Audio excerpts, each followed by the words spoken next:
What's up, everyone? This is Matt Dollar, and I'm back with the second round of the Thumber Throwdown, presented by Latitude 64, and it's being held at Mathews Park in Monroe, Georgia. So, playing on the lead card in the second round, we've got Jason Light and myself tied, shooting 43s the first round. Daniel Bonet, also known as Debo, shooting 44. John Matlack at 45, and Bryan Huff at 46. Jay Bird will lead us off here on hole number 1. Oh, saucy picks it. Get down.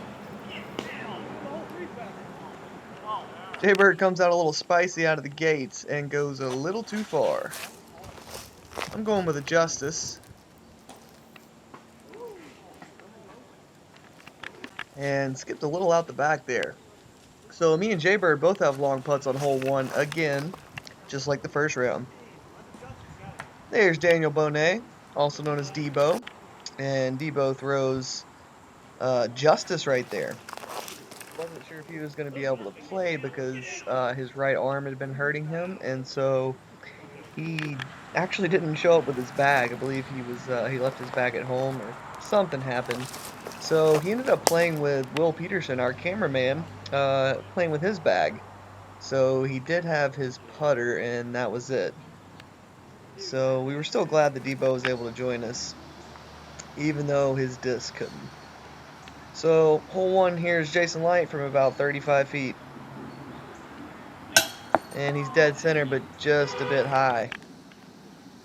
I'm hanging out there in that same area with him. And let's see if I can do something different. And different indeed, I am too low. So Matlack's going to tap one in here and get one back on me and Jaybird. And if Debo is able to knock in his little putt, he will be tied for the lead. But first it'll be Bryan Huff out of Athens, Georgia, putting for his birdie. Makes good on the bird. And now we've got Daniel. Daniel's looking at about a 10-footer. Daniel putts with a Nova, just like Matlack.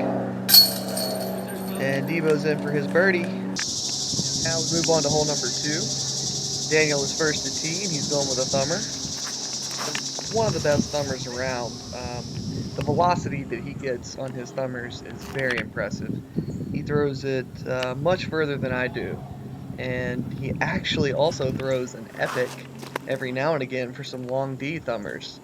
So Daniel pitched in some semi-professional baseball when he was younger, and his brother JoJo also is playing this tournament, and he also is a baseball player who throws massive thumbers. So I know I'm pretty known for my thumber, but when I get back home and play with some of the locals around, their thumber definitely dwarfs mine. So Jaybird goes the hyzer route. It is the preferred route for the righty backhand. And I'm going to go with a thumber up the middle with the Moonshine Spark again. And came out just a bit early, but it takes a fortunate hop there and gets me pretty close for birdie. So we got Jaybird putting uphill. Oh, no hookup on that. No good for Jaybird, so that's 0 for 2 start, and you definitely don't want to miss hole 1 and 2. Usually not the indicator of a great round coming, but we'll see if Jaybird can bounce back. Now we've got Bryan Huff, who's stuck in that stuff on the left side. Has to go down to a knee, not able to put one in there. I've got about a little over 20 feet left on this putt. Yeah. And I putted with the Judge. Classic soft on this hole. But as you'll see, through most of the day, I putt with the classic blend. So here's Debo putting for his 2. On line just a hair low. So Matlack starts off with 1 and 2. Looking to start another hot round like this morning. Jaybird will tap in for his par, and we'll move on to hole number 3. Will's behind the basket this time, so we get to check out a different angle on this hole. We got Matlack up first, teeing off with a DX AVR.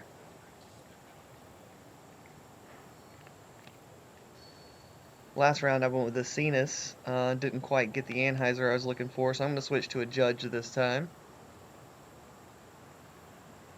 Matlack throws a beautiful shot. Snuggles right up for a birdie. No doubt about that one. I go with my flippy Judge. This is the one that I'm putting with most of the day. And almost slid into that pole for a CTP. But I'll just have to settle for the birdie. Debo's going to go with the Heiser route with the Justice. Takes a nice little skip and roll. It's going to give him about 20 feet for birdie. So Huff lives in Athens, which is not too far from this course, so he has quite a bit of local knowledge. He comes to a lot of the doubles out here and such. So most of the routes you see Huff take are the routes that the local righty backhanders will take. Huff got a little unlucky on his tee shot there. He was coming in nicely, and he caught that last little bit of bush, and that cost him about at least 10 feet. Still got a putt inside the circle, and he's able to put it in. It's always nice when you make a putt even after getting a little bit of an unlucky break. Although on this hole, you can't really see that bush from the tee, so he really didn't know that he got unlucky. Daniel looking at another birdie, struggles to put it in there. Now we've got Jay Bird. He gets his first birdie of the round. You know, when you're battling it out on a short course like this, I mean, in every tournament, when you're battling for the lead, every stroke counts. But on a course like this, you just feel like you have to birdie all of them. So, falling a couple strokes behind could definitely put you in a tight spot on a course like this. So Matlack is perfect through 3, and he has the tee here on hole number 4. I'm going to go with a thumber with the Moonshine Spark. I like to play this one low and get a skip. Get away from my plot, dog. And slides up there to steal Matlack's CTP. Let's catch another replay of that one. Let's rewind that. How about some slow-mo?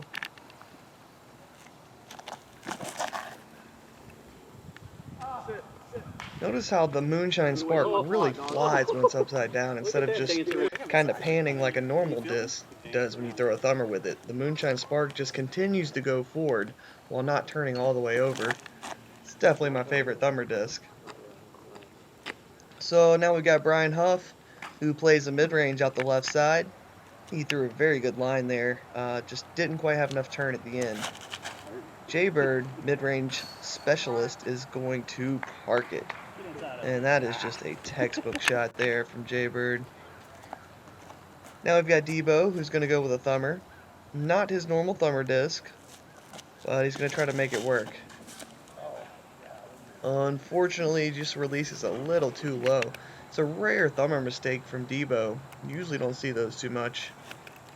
Good for you, because I like Brett. Now he's got a tricky upshot. He tries to go Anheuser with the Nova, and it just comes out on him.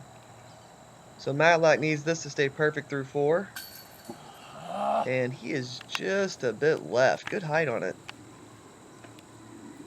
Now we've got Debo from about 45 trying to save a par. He's going to concede the bogey. Debo's having a rocky start to this round. You got to wonder if maybe his arm is not giving him some problems. So everyone else is going to tap in here. Matlack's cleaning up his 3. Oh, yeah. Jaybird and myself are both tapping in deuces. No! I did the down already. It was still mine. Here Matlack squawking about his CTP right there. That is the only CTP I won the entire day. So I'm pretty pumped about that. And here we are on hole number 5, and this time I go with the Judge. I'm throwing that flippy Judge on a lot of the holes this round, just to try to get in rhythm with one putter. So it comes out a little bit left, and it's going to give me a putt, though, probably from about 20-25 feet. Jaybird also throws a pretty good shot, but comes out a little bit left. Matlack's taking one right down the center. And that was I believe that AVR that he's been throwing. He loves those orange AVRs. Bryan Huff takes one right up the middle. And now we've got Debo who's going to go with a tomahawk. Just a hair left, and that's going to cause him to hit a tree and have to throw an upshot.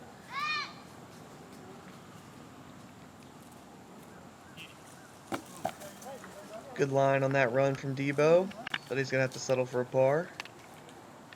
I got pretty fortunate to end up right here. It was not a good tee shot, but it just kind of went through all the stuff on the left side and then slid up against this tree. Gave me a little bit of funny footing, but a putt from 22 feet when you didn't throw a good drive is always a welcome bonus. You got to capitalize on those for sure. So now we've got Matlack. He's kind of behind that tree, but he's going to try to bend that Nova around the tree and right into the chains.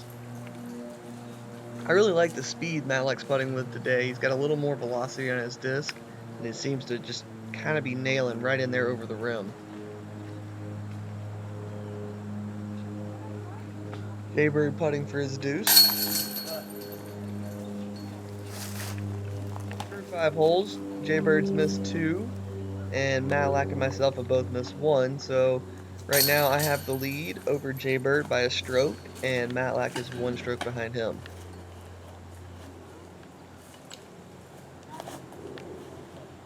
Huff is also 3 down through the first 5, but that's going to leave him about, I believe he's 2 behind Matlack at this point. So we move to hole 6, the little short downhiller. Once again, I'm going with that flippy judge. Sweet little base hit off that last tree on the left. Probably would have been 30-footer. Instead, now it's looking about 15 feet. So. Woo! Here's a big Another little fortunate break for myself. You definitely want to see everyone get this hole. Patrolling the shadows, man. Shallows, looking for those. In fact, the ladies' card played behind us all day, and my girlfriend Carla was on that card. And after we played this hole, as we were waiting on hole 7 with a little backup, watched the ladies' card get a star frame on this hole. So that was quite impressive. Debo misses the initial gap, but there's a lot of safe room over to the left, so it's going to get him in range. He's got about 28 feet for his birdie. Nice putt from Debo. You see the show of respect from the card in front of us there. Waiting to walk before, or waiting until after he putted before they walk down the fairway. It's one of the things I love about golf and disc golf is just the courtesy that everyone shows each other, or should show each other. Is you know, it's a gentleman's game. And it's a pleasure to be a part of something like that. So everyone else taps in, and we got a star frame here. It's our first one of the round. And on this course, as the lead card in Pro Open, you would think you're going to get a couple more star frames, but they're not gimmies. So we move on to hole 7.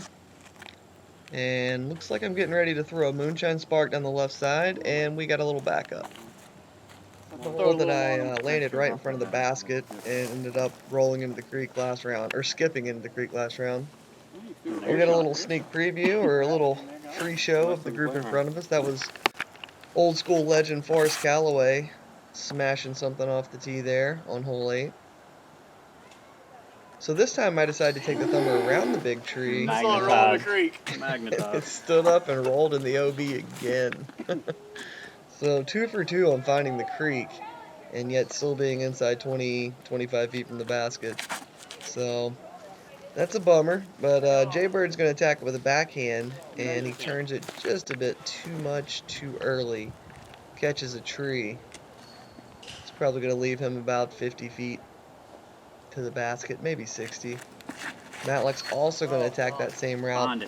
I'm not really sure if these guys are trying to turn it that early, or if they're trying to go straight all the way down to the big tree and then turn, like Scott Renz did in the first round video. But Bryan Huff's going to show you a local hyzer route here. And I got to think that that came out a little too wide too, but it did the job for sure, and it's going to give him a long look. He'll be jump putting from about 40 feet, I imagine. Debo's going to try to correct on my thumber. and have it not go out of bounds. He misses the gap a bit to the right, but the tree does prevent him from going out of bounds. So no one is parked. I believe I'm the only one inside the circle, and but I am out of bounds. Matlack with a little sweet base hit there. Get him up there for an easy par. Debo taking the road less traveled in between those trees there. It's a good way to be creative. So here's Jaybird from about 50, trying to capitalize.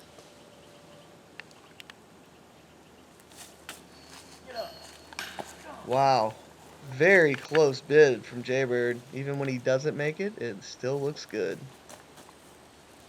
Huff jump putts and Heiser's right around the outside. Yeah, you came right around. Yeah, it just rolled straight I'm in. looking for a ruling on my lie here. So this tree in the left corner of the screen, I went just around it, landed, and rolled on out.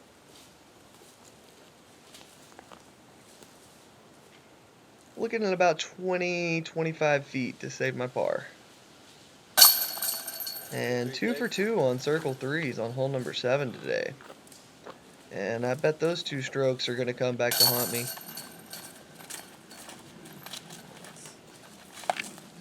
Everyone else taps in. Bunch of pars on hole number 7 here. And we will move on to hole number 8, which is the tricky uphill hole with a Mando that forces you to the left side. I will keep the tee pad, even with throwing it out of bounds on that hole. And I'm going thumber. Actually released this one just a little bit high. Flirted with the branches in the fairway, but snuck on through. Seem to be having kind of a weird round right now. I got the super skip on hole 1 that got me away from the basket. Didn't get the birdie. Didn't throw that great of a thumber on 2 and kind of bounced towards the basket. Got lucky there. Then, let's see. Cruise all the way around to hole 5. I hyzer too much. Still get the birdie. Hole 6, base it off a tree. Get the birdie. Hole 7, land by the basket and roll out of bounds. And then hole 8, throw it a little high and get through. So it's just a really weird round. Not a lot of pure birdies or pars. It's just like every stroke has been impacted by a little bit of luck. Most of them good, though. So we're seeing some pretty good tee shots here on number 8. You usually don't see the backhands working out very good coming up the middle there, but we just saw 3 good backhands in a row. And Debo throws a very nice thumber there with a Firebird, and it's going to put everyone in birdie range. I have never seen a star frame on this hole, much less with 5 players. Matlack has a little bit of a tricky putt. Straddle hyzers it around that tree and into the basket for birdie. So that was the hardest of all of our putts. It looks like we're going to clean it up and get a little star frame. Huff using all the basket there. Appreciate his effort. But there are no pictures on the scorecard. But there are pictures of the scorecard. And Debo puts his Nova in there. Someone asked what Jaybird putts with. Jaybird, I asked him, and he said he putts with a 350 PA3. Not really sure what all that means, but that is what Jaybird putts with. I guess that's this orange disc right here that he keeps putting in the basket. Nice birdie from everyone, star frame, and we move on to hole number 9, and it will be the last hole of this video. I'm going to go with a thumber. I get a little too high again. Catch the one branch that's in the fairway, but boy, I caught it square, and I came straight down. So now Jaybird's going to throw a midi backhand, understable mid-range. If I had to guess, I would guess it's an M4. Basically that same shot he throws on hole 4, just a little bit longer, and man, does he pure that shot. Beautiful shot from Jason there. Matlack's got the glowing glasses here. Coming back with that T-bird. Low Anheuser shot with the T-bird and try to slide it on up to the basket. He's still got a little work left, but it was a very nice shot from Matlack, and he will have a chance at his birdie. Bryan Huff goes with the same line that Jason went with and throws a really nice line, but just like on hole 4 with his, it hyzered out a little at the end, and so he'll have a long putt instead of being parked. Debo's going to go thumber, and he catches a little skip and a little bit of a roll. He'll have a long birdie putt. I basically just have to throw about a 100-foot upshot here. Go at Anheuser with the judge. And everyone else is going to have a long putt for birdie. Huff and Debo just outside the circle. Matlack and Jaybird both inside the circle. Huff puts another good bid on one, but is not quite able to get it into the basket for birdie. He'll have to settle for a par. Debo gets a little grip lock on that putt. Not going to be able to make his birdie. And here's Matlack. Matlack makes this one. He will shoot 7 down on the front 9. Nice putt from Matlack. So Matlack finishes with a 20 on the front 9. 7 under par. Jaybird birdies there to shoot a 6 under par on the front 9, 21. I am parked for my par, which will also give me a 21 on the front 9, 6 under par. Debo struggled to a 26, a 1 under par. And Bryan Huff is going to shoot a 22, a 5 under par. I really appreciate you guys watching this video, and please check back for the back 9 and also the final 9, which is Safari Skins Around the Lake. Thanks to Will Peterson for filming, and thanks to Latitude 64 for their support, and thank you guys for watching. We'll be back with more. No, we'll put that close. You got that one.